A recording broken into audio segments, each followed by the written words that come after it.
নিকটাইল union বিএনপির সংগ্রামী সাধারণ সম্পাদক জাহাঙ্গীর হোসেন মণ্ডল। এখানে উপস্থিত আছেন নিকটাইল ইউনিয়নের সম্মানিত সহসভাপতি আমার চাচা আব্দুল লতিফ শেখ। আরও উপস্থিত আছেন সম্মানিত অনেক নেতৃবৃন্দ, 2 নং ওয়ার্ড বিএনপির সম্মানিত সভাপতি, সেক্রেটারি, সবাই উপস্থিত আছেন। আমি ছাত্র দলের পক্ষ থেকে একটা কথাই বলতে চাই, আমাদের 2 নং ওয়ার্ড বিএনপি উপরে যে পরিমাণ নির্যাতন নিপীড়ন করা হয়েছে, তাদেরকে নিকটাইল ইউনিয়নের বিএনপির সর্বোচ্চ সহযোগিতায় এখন সর্বোচ্চ উল্লেখযোগ্য একটা ওয়ার্ড হিসাবে আমরা এটা গড়ে তুলব সকলের সহযোগিতায়।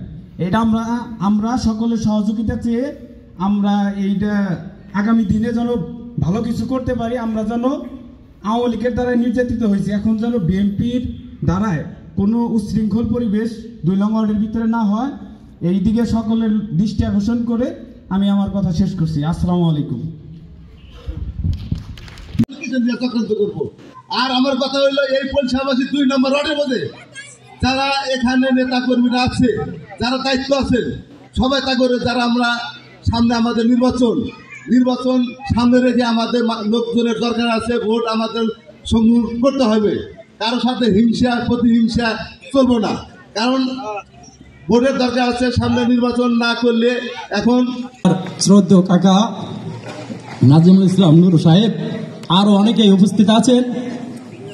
আসলে আজকে যে কর্মী সভা, এই কর্মী সভায় অতীতে আমি তথা সভাপতি সাহেবের কোনো দোষ ত্রুটি থাকলে এইগুলাই তুলে ধরার কথা। যে কয়জনই বক্তব্য রাখছেন, কেউ আমাদের কোনো দোষ ত্রুটির কথা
শ্রদ্ধেয় কাকা নাজিমুল ইসলাম নূর সাহেব আরো অনেকেই উপস্থিত আছেন। আসলে আজকে যে কর্মী সভা, এই কর্মী সভায় অতীতে আমি তথা সভাপতি সাহেবের কোনো দোষ ত্রুটি থাকলে এইগুলাই তুলে ধরার কথা। যে কয়জনই বক্তব্য রাখছেন, কেউ আমাদের কোনো দোষ ত্রুটির কথা বলেন নাই। এইভাবে যদি আমাদের ধীরে ধীরে সাহস দেন, তাহলে তো আমরা কর্মীদের একটু অবমূল্যায়নও করব। যেহেতু খোলামেলা আলোচনা, আমাদের দোষ ত্রুটিগুলা অবশ্যই আপনাদের ধরে তোলা উচিত ছিল। যা হোক, সময় যেহেতু সংকীর্ণ, আমি 2-1টি কথা বলেই আমার সংক্ষিপ্ত বক্তব্য শেষ করছি। দীর্ঘ 17টি বছর এই দলের সাথে কাজ করেছি। দুইটি মামলার আসামি আমি। দীর্ঘ ৭২